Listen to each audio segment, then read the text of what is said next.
નમસ્કાર દોસ્તો, world in box પર આપ સૌનું હાર્દિક સ્વાગત છે કરંટ અફેર્સની આપણી નિયમિત લેક્ચર શ્રેણીમાં. દોસ્તો, આજે આપણે પહોંચ્યા છીએ લેક્ચર નંબર 168 પર અને આજના લેક્ચરમાં ખાસ મહત્વના 4 ટોપિક વિશે વાત કરીશું. સૌથી પહેલા તો દોસ્તો, આ જે લેક્ચર શ્રેણી આપણી ચાલી રહી છે તે દર અઠવાડિયામાં સોમવારથી શુક્રવાર સુધી ચાલે છે. મોર્નિંગના સમયમાં world in box YouTube channel પર મારો આ રેકોર્ડ થયેલો લેક્ચર છે એ અપલોડ કરવામાં આવતો હોય છે. એટલે મંડે ટુ ફ્રાઈડે, શનિવાર અને રવિવારના દિવસે કરંટના મુદ્દાઓમાં આપણે બ્રેક રાખતા હોઈએ છીએ. એટલે આખા 5 દિવસની અંદર જેટલી પણ અગત્યના મુદ્દાઓનો સમાવેશ થાય છે એ આખા અઠવાડિયાની બાબતોને ધ્યાનમાં રાખીને આપણે 5 લેક્ચર્સમાં વિભાજિત કરીએ છીએ. મિત્રો, જ્યારે તમે કોઈ પણ સ્પર્ધાત્મક પરીક્ષાની તૈયારી કરી રહ્યા છો ત્યારે હવે યાદ રાખજો કે કરંટ અફેર્સનો વિષય છે એ નિયમિત રીતે થોડો તૈયાર કરવો હિતાવહ છે. જ્યારે પરીક્ષા નજીક હોય ત્યારે આપણે તેનું રિવિઝન કરી શકીએ, મતલબ કે પહેલેથી બધું ભણી ન શકીએ. એટલે રિવિઝન કરવા માટે પણ નિયમિત રીતે તમારો અભ્યાસ થયેલો હશે તો એ રિવિઝનનું કામ પણ સરળ લાગશે. તો આજના ટોપિક ઉપર આપણે આગળ વધીએ એ પહેલા એક નાની એવી 2 જાહેરાતો છે. World in box academy Gandhinagar દ્વારા આગામી મે મહિનામાં 14મી મેના દિવસથી 2 અગત્યની બેચો શરૂ થવાની છે. જે પૈકી સૌથી પહેલી બેચ દોસ્તો સવારમાં મોર્નિંગના સમયમાં 8 થી 10 કલાકના સમયમાં શરૂ થશે અને એ જે બેચ છે એ સ્પેશિયલ ક્લાસ 3 જનરલ બેચ છે. તમે તલાટી, જુનિયર ક્લર્ક, સિનિયર ક્લર્ક, સીસીઈની પરીક્ષાઓ આપવા માંગતા હો કે પોલીસ કોન્સ્ટેબલ પીએસઆઈ જેવી પરીક્ષા આપવા માંગતા હો કે ટેટ ટાટ જેવી પરીક્ષાઓ આપવા માંગતા હો, તમામ પરીક્ષાઓ માટે આ જે બેચ છે એ એકદમ રામબાણ ઇલાજ છે. ગુજરાતની શ્રેષ્ઠ ફેકલ્ટી ટીમ અહીંયા કામ કરશે. 8 મહિના સુધી આ બેચ ચાલશે અને આ બેચ ઓફલાઈન મોડ ઉપર ચાલવાની છે. એ જ તારીખે દોસ્તો વર્લ્ડ ઇન બોક્સ ગાંધીનગરમાં બીજી એક બેચ પણ લોન્ચ થાય છે અને એ સ્પેશિયલ આરોગ્ય વિભાગ સાથે સંકળાયેલી છે. FHW અને MPHW ની તાજેતરમાં જે બહુ મોટી જાહેરાત આવી છે ને ધ્યાનમાં રાખીને એક હાઇબ્રિડ બેચ ઓનલાઈન અને ઓફલાઈન બંને મોડ ઉપર ચાલુ થશે અને એ પણ 14 તારીખથી શરૂ થશે દોસ્તો. અને આ જે બેચ છે દોસ્તો એનો સમયગાળો છે એ આફ્ટરનૂન ટુ ઇવનિંગ છે. એટલે 3:30 વાગ્યાથી શરૂ થશે અને રોજના 2 લેક્ચર આવશે. એટલે ટોટલ 4 કલાકનો અભ્યાસ થશે. 3:30 થી 5:30 અને 6 થી 8 એ રીતે આ બેચ ચાલશે. એટલે જે પણ મિત્રોને આ બેચ રિલેટેડ માહિતી કામ લાગશે તમે સંસ્થાનો સંપર્ક પણ સાધી શકશો. ચાલો વધીએ. સૌથી પહેલો મુદ્દો ખાસ જોઈ લઈએ, સેલ બ્રોડકાસ્ટ એલર્ટ સિસ્ટમ. થોડા દિવસો પહેલા દોસ્તો સવારના સમયે, એટલે કે આમ તો નૂન થવા આવી હતી અને એ સમયે 11 કલાક અને 42મી મિનિટે ભારતભરના કરોડો લોકોના મોબાઈલ ઉપર એક એલર્ટ સિસ્ટમનો મેસેજ આવ્યો હતો. એક બહુ મોટી સાયરન વાગી હતી. આ ભારત સરકારના ગૃહ મંત્રાલય હેઠળ કામ કરતી નેશનલ ડિઝાસ્ટર મેનેજમેન્ટ ઓથોરિટી દ્વારા આ પ્રકારનો cell broadcast alert system message છે એ મોકલવામાં આવ્યો હતો. ભારત સરકારે આ એક નવી પદ્ધતિ, નવી ટેકનોલોજીનો વિકાસ કર્યો છે કે જ્યારે પણ કોઈ પણ પ્રકારની આપત્તિ કોઈ ક્ષેત્રમાં ફેલાયેલી હોય તો એક સાથે એક ક્ષેત્રમાં રહેલા હજારો કે લાખો લોકોને આ આપત્તિ વિશે અવગત કરાવવા માટે થઈ અને એલર્ટ મોકલી શકાય. અને એ એલર્ટની સાથે શું કરવું જોઈએ, શું ન કરવું જોઈએ એ પ્રકારનો મેસેજ પણ સ્ક્રીન ઉપર ડિસ્પ્લે થઈ શકે છે. તો આપત્તિ વ્યવસ્થાપનને સારી રીતે ટેકલ કરવા માટે અને એમાં પણ જ્યારે ભારત જેવો દેશ કે જે વિશાળ આબાદી ધરાવે છે તો આ પ્રકારનું પબ્લિક મેનેજમેન્ટ એ પણ ખાસ કરીને ડિઝાસ્ટરના સમયમાં કેવી રીતે હેન્ડલ કરવું એના માટે આ ઉત્તમ ટેકનોલોજીનું ઉદાહરણ કહી શકાય. એટલે એ આખી જે બાબત છે દોસ્તો એ આપણને પરીક્ષામાં પૂછી શકાય. બરાબર. આ વખતે જ્યારે 11:42 છે આપણને લોકોને એક બહુ મોટું મોબાઈલમાં વાઇબ્રેશન સાથે બીપની સાયરન વાગી હતી. થોડી સેકન્ડો માટે આપણા ડિસ્પ્લે ઉપર સરકારે મેસેજ મોકલ્યો હતો. બરાબર. તો એ મેસેજ તો એવો જ હતો કે ભાઈ એક ઇમરજન્સી એલર્ટ છે પણ અત્યારે તમારે કોઈ ખાસ પગલા લેવાના નથી. અત્યારે આ એક આપણે ટેસ્ટિંગ કરી રહ્યા છીએ, પણ ભવિષ્યમાં માનો કે ભૂકંપ આવે, સુનામી, વાવાઝોડું, ભયંકર મુશળધાર વરસાદ કે બીજી કોઈ પ્રકારની કૃત્રિમ રીતે કોઈ આપત્તિ ઊભી થઈ શકે તો એમાં આપણે કેવી રીતે બિહેવિયર કરવાનું છે, આ માટે સરકાર નાગરિકોનો કેવી રીતે સંપર્ક સાધે એના માટે ટેસ્ટિંગ હતું. તો આ આખી વાત મેં તમને કીધી. આ જે પ્રકારની સિસ્ટમ છે એના માટે શબ્દ શું વાપરીએ છીએ આપણે? Cell broadcast alert system. હવે જુઓ દોસ્તો, મેં તમને જણાવ્યું એમ કે ભાઈ તમને આમાંથી પ્રશ્ન આવી શકે. તો પ્રશ્ન કેવા આવે તો ખાસ ધ્યાન રાખજો કે ભાઈ આ જે સેલ બ્રોડકાસ્ટ એલર્ટ સિસ્ટમ છે એ એનું આખું જે આયોજન છે એ કોણ કરે છે, કઈ સંસ્થા દ્વારા એનું આયોજન કરવામાં આવ્યું? તો કેન્દ્ર સરકારના ગૃહ મંત્રાલય હેઠળ કામ કરે છે NDMA, national disaster management authority. NDMA દ્વારા આ પ્રકારનું ટેસ્ટ કરવામાં આવ્યું. હવે બીજી વાત કે સર આ એક આખી ટેલિકોમ્યુનિકેશન ટેકનોલોજી છે, એક સાથે લાખો મોબાઈલ ઉપર, લાખો નંબર ઉપર આ પ્રકારની બીપ એલર્ટ મોકલવાની છે, તો આના માટે કોઈ સ્પેશિયલ ટેકનોલોજી કે કોઈ ચોક્કસ પ્રકારનું ટેકનોલોજીકલ પ્લેટફોર્મ તો જોઈએ ને. તો એ પ્લેટફોર્મનું નામ શું છે, અથવા તો એ પ્લેટફોર્મ છે એ કઈ સંસ્થાએ બનાવ્યું છે, આના ઉપરથી પણ સવાલ આવી શકે. તો ખાસ ધ્યાન રાખજો, એ જે સિસ્ટમ છે દોસ્તો એને સચેત પ્લેટફોર્મ કહેવાય. એટલે કે સચેત પ્લેટફોર્મ દ્વારા આ પ્રકારનો એક સાથે લાખો લોકોને સાયરન વગાડતો મેસેજ મોકલવામાં આવ્યો. એટલે હવે આ જે પ્લેટફોર્મનું નામ છે આપણે યાદ રાખીશું, સચેત. તો પ્રશ્ન એવો પણ આવે કે ભાઈ સચેત પ્લેટફોર્મ છે તો એ કયા ક્ષેત્ર સાથે જોડાયેલું છે? તો સચેત ટેકનોલોજીકલ પ્લેટફોર્મ છે એ સેલ બ્રોડકાસ્ટ એલર્ટ સિસ્ટમ માટે કામ કરે છે. હવે બીજો મહત્વનો પ્રશ્ન કે ભાઈ આ સચેત પ્લેટફોર્મ કઈ સંસ્થાએ બનાવ્યું છે? તો એના માટે પણ તમારે ખાસ ધ્યાન રાખવું પડશે. એ સંસ્થાનું નામ છે centre for development of telematics. બરાબર, centre for development of telematics, C. આ જે C. નામની સંસ્થા છે, યાદ રાખજો આ C. છે, બરાબર, C.DEC નથી. એટલે મોટાભાગના વિદ્યાર્થીઓ કન્ફ્યુઝ થઈ શકેલા. C. નામની સંસ્થા છે. અમારો બીજો પ્રશ્ન કે સર આ C. નામની જે સંસ્થા છે એ કયા મંત્રાલય કે વિભાગ સાથે જોડાયેલી છે? તો આપણો જવાબ શું હોવો જોઈએ કે ડિપાર્ટમેન્ટ ઓફ ટેલિકોમ્યુનિકેશન્સ. બરાબર, ટેલિકોમ્યુનિકેશન માટેનો જે વિભાગ છે એનું મંત્રાલય કયું છે? Ministry of communication. બરાબર, મિનિસ્ટ્રી ઓફ કોમ્યુનિકેશન છે એ. તો એ તમારે ધ્યાન રાખવાનું છે. તો બે સંસ્થા અહીંયા ભેગી થાય છે, બે મંત્રાલયો ભેગા થાય છે, માહિતી પ્રસારણ મંત્રાલય અને કેન્દ્ર સરકારનું ગૃહ મંત્રાલય. કેન્દ્ર સરકારના ગૃહ મંત્રાલયની કઈ સંસ્થા આવા એલર્ટ્સ માટે કામ કરશે? NDMA. પણ આની પાછળની જે ખરેખર ટેકનોલોજી છે એ કોણ બનાવે છે? તો C. નામની સંસ્થા બનાવે છે. હવે આ C. ની પૂરું નામ પણ પરીક્ષામાં તમને પૂછી શકાય. બરાબર, અને એનો જે વિભાગ છે ડિપાર્ટમેન્ટ ઓફ ટેલિકોમ્યુનિકેશન્સ છે. તો આ એકદમ IMP મુદ્દો છે. ધેન આફ્ટર સેકન્ડ પોઈન્ટ છે એ છે વિટલી એવોર્ડ. દોસ્તો પરીક્ષામાં સીધો એવો સવાલ આવી શકે કે ભાઈ વિટલી એવોર્ડ કયા ક્ષેત્ર સાથે સંકળાયેલો છે? દોસ્તો આ જે વિટલી એવોર્ડ છે એ વન્યજીવ સંરક્ષણના ક્ષેત્ર સાથે જોડાયેલો છે. એટલે આમ જોવા જાવ તો વ્યાપક રીતે એ પર્યાવરણ માટે કામ કરતી બાબતો સાથે જોડાયેલો છે. પણ પર્યાવરણનું જ્યારે આપણે વાત કરતા હોઈએ ત્યારે તેના ઘણા બધા મુદ્દાઓ થાય, ત્યારે તેના ઘણા બધા ક્ષેત્રો થાય. એમાંય જ્યારે મારે કોઈ પર્યાવરણની અંતર્ગત કોઈ ચોક્કસ વિભાગ કે કોઈ ચોક્કસ શાખા વિશે વાત કરવી હોય તો હું કહી શકું વન્યજીવ સંરક્ષણ. એટલે વિટલી એવોર્ડ છે એ મુખ્યત્વે તમારે કયા મુદ્દા સાથે જોડવાનું છે? વન્યજીવ સંરક્ષણ માટે થયેલા કાર્યો. હવે જો આ વાર્ષિક એવોર્ડ છે, UK એટલે કે લંડનમાં આનું આયોજન થાય છે, એટલે કે આ વિદેશી એવોર્ડ છે, પણ ઇન્ટરનેશનલ લેવલ ઉપર કોઈ પણ દેશના નાગરિકો કે કોઈ પણ દેશની સંસ્થાઓ દ્વારા જ્યારે કોઈ ચોક્કસ પ્રકારના સજીવોને બચાવવા માટે કોઈ ખાસ પગલાઓ લેવામાં આવ્યા હોય અને એ પગલાઓને લીધે એ સજીવોની સંખ્યામાં વધારો થયો હોય, એ સજીવો છે એમની પરિસ્થિતિમાં સુધારો થયો હોય તો એમને ચોક્કસપણે વિટલી એવોર્ડ આપવામાં આવતો હોય છે. આ વર્ષે વિટલી એવોર્ડ જે મળ્યો છે એમાં 2 ભારતીય મહિલાઓને ખાસ પુરસ્કાર મળ્યા છે. એટલે 2 ભારતીય મહિલાઓ વિટલી એવોર્ડની કેટેગરીમાં વિજેતા બની છે. એટલા માટે આપણે એને ખાસ ધ્યાન રાખીશું. તો આપણે શું ધ્યાન રાખીશું?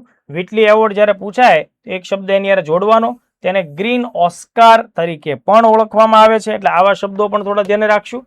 બરાબર, તેને ગ્રીન ઓસ્કાર પણ કહેવામાં આવે. ખાસ મેં તમને કીધું વન્યજીવોના રક્ષણવાળી વાતને આપણે ભૂલવાની નથી. વિટલી એવોર્ડ માટે આ વર્ષે જે 2 ભારતીય મહિલાઓની પસંદગી થઈ છે એમાંની એક છે પરવીન શેખ. હવે પરવીન શેખ છે દોસ્તો એ Bombay natural history society BNH સાથે જોડાયેલા એક અગત્યના સંરક્ષણવાદી વૈજ્ઞાનિક વ્યક્તિ છે. અને તેમણે ખાસ કરીને એક પક્ષી જેને ઇન્ડિયન સ્કીમરના નામથી ઓળખવામાં આવે, બરાબર, જે મોટાભાગે નદીઓના પટની અંદર પોતાનું ઇકોસિસ્ટમ ધરાવતા હોય એમને બચાવવા માટે થઈને ખાસ કામ કર્યું છે. એટલે પરવીન શેખને ઇન્ડિયન સ્કીમરને બચાવવા માટેના પ્રોજેક્ટ ઉપર વર્ષો સુધી કામ કર્યું છે દોસ્તો. એટલા માટે થઈને આ એવોર્ડ આપવામાં આવ્યો છે. અને એવી જ રીતે બીજા એક મહિલા છે સિક્કિમ સાથે દાર્જિલિંગ સાથે જોડાયેલા છે એનું નામ છે બરખા સુબ્બા. આ જે બરખા સુબ્બા છે દોસ્તો, એ દાર્જિલિંગના એક NGO છે, federation of societies for environmental protection, બરાબર, એમની સાથે જોડાયેલા છે. અને એમણે એક ખાસ ઉભયચારી અથવા તો ઉભયજીવી એટલે કે જે પાણીમાં પણ રહેતું હોય અને જમીન ઉપર પણ રહેતું હોય, જેને આપણે સામાન્ય રીતે એમ્ફીબિયસ પણ કહેતા હોઈએ, એવું એક જે સજીવ છે, હિમાલયન સેલેમેન્ડર એટલે ગરોળી જેવું જ એક પ્રકારનું સજીવ આવે, બરાબર, તો એને બચાવવા માટે થઈને ખૂબ સારા પગલાં લીધા, એટલે બરખા સુબ્બાને પણ આ પુરસ્કાર મળ્યો. એટલે તમારે ખાસ ધ્યાન રાખવાનું છે, પ્રશ્ન એવો આવી શકે કે ભાઈ પર્યાવરણ અથવા તો વન્યજીવ રક્ષણ માટે દર વર્ષે આપવામાં આવતો વ્હિટલી એવોર્ડ વર્ષ 2026 માટે કયા બે ભારતીય વ્યક્તિઓને અથવા કઈ બે ભારતીય મહિલાઓને મળ્યો? તો તમારો જવાબ શું આવશે? પરવીન શેખ, અને બીજું આવશે બરખા સુબ્બા. તો આટલા ફેક્ટ તમારે ખાસ ધ્યાન રાખવાના છે. હવે જો 1993માં દોસ્તો વ્હિટલી એવોર્ડ છે એની શરૂઆત થયેલી છે, ઇંગ્લેન્ડ UK તરફથી આપવામાં આવે છે. આ બેઝિક વાત થઈ ગઈ, એનાથી વધારે આમાં કોઈ પ્રકારની બાબતો ભેગી નથી કરવાની. વિજેતાઓને એમના કાર્યોને, સંરક્ષણ કાર્યોને આગળ ધપાવવા માટે થઈને ભવિષ્યમાં જે કામ કરવાનું હોય એનામાં મદદરૂપ થાય એટલે 50,000 પાઉન્ડ છે એ આપવામાં આવે છે. ઓકે, તો આટલા ફેક્ટ આપણે યાદ રાખીએ. પછી જો જે લોકોએ ખૂબ શ્રેષ્ઠ કામ કર્યું હોય એને વ્હિટલી ગોલ્ડન એવોર્ડ આપવામાં આવે. મતલબ ઘણા બધા લોકોને વ્હિટલી એવોર્ડનો લાભ મળતો હોય દર વર્ષે, પણ એમાં પણ જેનું સૌથી શ્રેષ્ઠ કામ ગણાતું હોય એને ગોલ્ડન એવોર્ડ, ઊંચામાં ઊંચા કક્ષાનો વ્હિટલી એવોર્ડ પણ આપવામાં આવતો હોય. તો આ જે વ્હિટલી ગોલ્ડ એવોર્ડ છે 2026 માટેનો, એ ઇન્ડોનેશિયાની એક સંરક્ષણવાદિકા છે ફરવીઝા ફરહાનને મળેલો છે. ભૂતકાળમાં 2024માં દોસ્તો ભારતીય મહિલા ડોક્ટર પૂર્ણિમા દેવી બર્મનને પણ વ્હિટલી ગોલ્ડ એવોર્ડ આપવામાં આવ્યો હતો. તમને ખ્યાલ હોય તો એમણે હરગીલા નામનું જે પક્ષી છે એમને બચાવવા માટે વન કાઇન્ડ ઓફ એક સ્ટોક એટલે કે બતક જેવું જ કહી શકાય, તો એ પ્રકારનું પક્ષી છે એને બચાવવા માટે થઈને પૂર્ણિમા દેવી બર્મને બહુ સરસ મજાનું કામ કરેલું, એટલા માટે એમને આ એવોર્ડ મળેલો. તો આ IMP મુદ્દો છે, એન્વાયરમેન્ટ સાથે સંકળાયેલો છે અને ઇન્ટરનેશનલ લેવલનો મુદ્દો છે, એટલે આપણે ખાસ ધ્યાન રાખવાનું. ધેન આફ્ટર આજના લેક્ચરનો જે ત્રીજો મુદ્દો છે દોસ્તો, એ એક સેટેલાઇટ છે જેનું નામ છે ડેમ્પ, અથવા તમે એને ડેમ્પે એવું પણ વાંચી શકો. આ જે ડેમ્પે નામનો સેટેલાઇટ છે મિત્રો, એ ભારતે નથી લોન્ચ કરેલો, એ ચાઇનાએ લોન્ચ કરેલો છે. અને આ જે સેટેલાઇટ હમણાં લોન્ચ નથી થયો, આ જે લોન્ચ થયો છે એને પણ 1 દાયકાથી વધારે સમય થયેલો છે, પણ એમ છતાં એ ઘણી બધી વાર ચર્ચામાં રહે છે. તો આ ડેમ્પે એવોર્ડ શા માટે, આ ડેમ્પે ઉપગ્રહ શા માટે ચર્ચામાં રહે છે? બરાબર, તો કે ભાઈ એ બ્રહ્માંડના રહસ્યોને સમજવા માટેનો પ્રયત્ન કરે છે, અને એમાંય ખાસ કરીને બ્રહ્માંડમાં રહેલી જે ડાર્ક મેટર છે. ડાર્ક મેટર એટલે દોસ્તો સમજી લો, એક એવો અદૃશ્ય પદાર્થ કે જેને આપણે જોઈ શકતા નથી. એ એટલો બધો ડાર્ક એટલે કે એટલો બધો શ્યામ પ્રકારનો એ આખો પદાર્થ હશે બ્રહ્માંડમાં, કલ્પના આપણે કરીએ છીએ કે જેને આપણે જોઈ શકતા નથી, પણ માત્ર તેની ગુરુત્વાકર્ષણ બળની હાજરી આપણને ખ્યાલ આવે છે. એવું કહેવાય છે કે સમગ્ર બ્રહ્માંડમાં 27% જે દ્રવ્યમાન છે એ આવા ડાર્ક મેટર્સથી ભરેલું છે, કે જેને તમે જોઈ શકતા નથી, જ્યાં પ્રકાશ પણ પહોંચતો નથી, તે પોતે પ્રકાશનું ઉત્સર્જન કરતું નથી, એની ઉપર કદાચ પડતો હશે પ્રકાશ તો એ ત્યાંથી પરાવર્તન પણ પામતો નથી. તો આવું જે ડાર્ક મેટર હોય અથવા આવા જે સૂક્ષ્મ કણો એને આપણે પાર્ટિકલ્સ પણ કહીએ, તો એની ગ્રેવિટીને લીધે જ આપણને ખ્યાલ આવે, એનો અહેસાસ થાય. બરાબર, તો ચાઇનાનો આ જે ડેમ્પે નામનો જે સેટેલાઇટ છે એ આ પ્રકારના ડાર્ક મેટર ઉપર સંશોધન કરે છે, અને તાજેતરમાં તેણે પોતાના કેટલાક અગત્યના રિસર્ચમાં ડાર્ક મેટર સાથે સંકળાયેલી ઘણી બધી વિગતો સમગ્ર દુનિયા સામે રજૂ કરી છે. એટલા માટે આ મુદ્દો ચર્ચામાં છે. એટલે અહીંયાથી તમને સવાલ આપશે કે ભાઈ ડેમ્પે નામનો ઉપગ્રહ કયા દેશ દ્વારા લોન્ચ થયેલો છે, તો આવો પ્રશ્ન આપે. વન કાઇન્ડ ઓફ આ સેટેલાઇટ છે એ એક પ્રકારનું ટેલિસ્કોપ જ છે, બરાબર, એક પ્રકારનું ટેલિસ્કોપ છે જે બ્રહ્માંડની અંદર રહેલી ડાર્ક મેટર ઉપર સંશોધન કરે છે. તો ડેમ્પેનું પૂરું નામ કદાચ ધ્યાનમાં રાખવા જેવું છે, કારણ કે પૂરું નામ તો આનું પૂછાશે નહીં, કારણ કે ઇન્ડિયાનો સેટેલાઇટ નથી એટલા માટે, પણ છતાં એકવાર આપણે ધ્યાને રાખીએ. ડેમ્પે એટલે ડાર્ક મેટર પાર્ટિકલ એક્સપ્લોરર, બરાબર. અને મેં તમને કીધું ડાર્ક મેટર કોને કહેવાય, તો અહીંયા દેશ તમારે ખાસ યાદ રાખવાનો છે, એ છે ચીન. બરાબર, ચીન છે એને આ બહુ જ મહત્વનો સેટેલાઇટ બનાવેલો છે.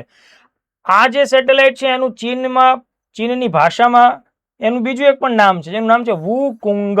વુકુંગનો મતલબ થશે શૂન્યને જાણનાર. બરાબર, શૂન્યને જાણનાર. તો આ પ્રકારનું એનું નામકરણ છે. નામકરણ ધ્યાને રાખજો. વુકુંગ તરીકે પણ એ ઓળખી શકાય. પ્રિલિમ્સમાં આવા સવાલો પણ આવી શકે.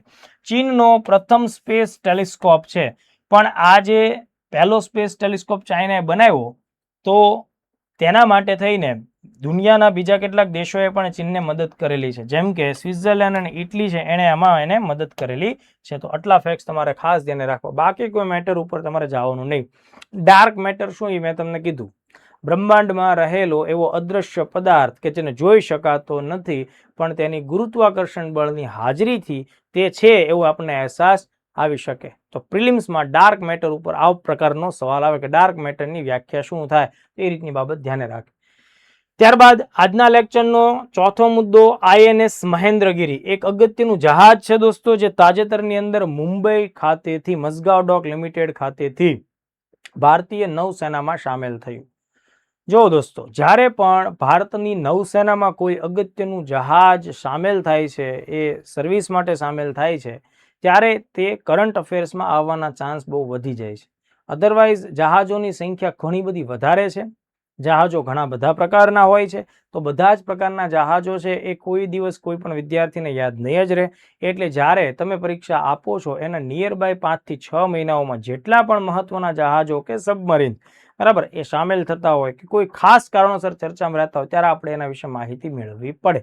જેમ કે INS અરિદમન થોડા મહિનાઓ પહેલા એ નૌસેનામાં સામેલ થયેલી ત્રીજી અગત્યની કહી શકાય પરમાણુ ઉર્જાથી ચાલતી સબમરીન છે. તો આ INS અરિદમન ઉપર ભલે PSM સવાલ ના પૂછાવો જોઈતો હતો, પણ નથી પૂછાણો. પણ બની શકે 1-2 CCE કે કોન્સ્ટેબલમાં ખાસ એની ઉપર એક ક્વેશ્ચન તો આવશે જ. એવી રીતે અહીંયા અત્યારે ચર્ચામાં કોણ છે? INS મહેન્દ્રગીરી. બરાબર. તો જુઓ દોસ્તો, આ જે જહાજ છે એ ભારતની નૌસેના માટે પ્રોજેક્ટ 17A અથવા તમે એને પ્રોજેક્ટ 17 આલ્ફા પણ કહી શકો.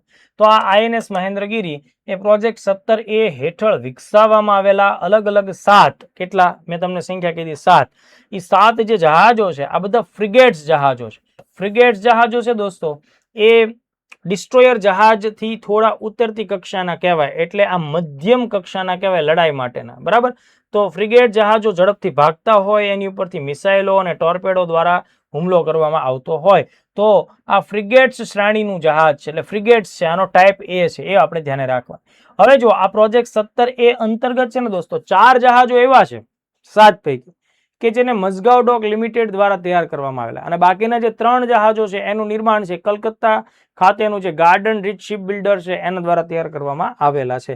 તો અત્યારે ધ્યાનમાં એ વસ્તુ રાખજો કે પ્રોજેક્ટ 17A અંતર્ગત કુલ કેટલા? 7 જહાજો, અને એના નામ પણ મેં તમને અહીં આપેલા છે: નીલગિરી, હિમગિરી, તારાગીરી, ઉદયગીરી, દુનાગીરી, વિંધ્યાગીરી અને મહેન્દ્રગીરી. આ જે મહેન્દ્રગીરી છે દોસ્તો, એ ઓડિશા એટલે કે પૂર્વ ઘાટમાં આવેલો પહાડી વિસ્તાર છે. એના નામ ઉપરથી આપણે એને નામ રાખ્યું. મહેન્દ્રગીરી નામનો પહાડી વિસ્તાર તમિલનાડુમાં પણ આવેલો છે, એટલે બંને જગ્યાએ છે, પણ અહીંયા જે નામ છે એ ઓડિશા સાથે સંકળાયેલું છે. આ મહેન્દ્રગીરીનું નિર્માણ કોણે કરેલું છે? મઝગાંવ ડોક શિપ બિલ્ડર્સ લિમિટેડ મુંબઈ દ્વારા. ડિઝાઇન ભારતના કોઈ પણ જહાજો હશે તો એ દિલ્હી ખાતે આવેલી સંસ્થા છે ભારત સરકારની વોરશિપ ડિઝાઇન બ્યુરો, એના દ્વારા તૈયાર કરવામાં આવે છે. બીજી વાત એ તમારે ધ્યાન રાખવાની કે આ જે INS મહેન્દ્રગીરી એટલે કે જે ફ્રિગેટ્સ વર્ગનું જહાજ છે, બરાબર, એ કેવું છે? સ્ટીલ્થ ફીચર્સ ધરાવે છે. સ્ટીલ્થ ફીચર્સનો મતલબ એમ થશે કે એ બહુ જ સાયલેન્ટલી કામ કરશે, દુશ્મનની નજરમાં નહીં આવે. કદાચ પાણીની અંદર સોનાર રાખ્યા હશે, સોનાર, સાઉન્ડ નેવિગેશન એન્ડ રેન્જિંગ, તો એ આ જહાજની સ્થિતિ કે લોકેશન કે એની ઝડપને પામી નહીં શકે. એ રીતે આ કામ કરશે. દુશ્મનના રડાર સોનાર નાકામ થઈ જશે. બરાબર. એટલે આ પ્રકારનું આ એક અગત્યનું મેક ઇન ઇન્ડિયા કહી શકાય એ પ્રકારનું ઉદાહરણ છે. તો આઈ થિંક આ લેક્ચરમાં આપણે 4 મુદ્દાઓ દોસ્તો ભણ્યા છીએ. ઇન્ટરનેશનલ લેવલના મુદ્દાઓ છે, અને દેશમાં જે રક્ષા ક્ષેત્ર સાથે સંકળાયેલો છે એવા મુદ્દાઓ પણ છે. એટલે ખાસ એને 1-2 વાર જોઈ લેજો. વત્તા રિવિઝન સતત તમે કરતા રહેજો, કારણ કે રિવિઝન છે તો જ તમારું સરસ મજાનું રિઝલ્ટ આવશે. નેક્સ્ટ લેક્ચરમાં પાછા મળીશું. જય હિન્દ, જય ભારત.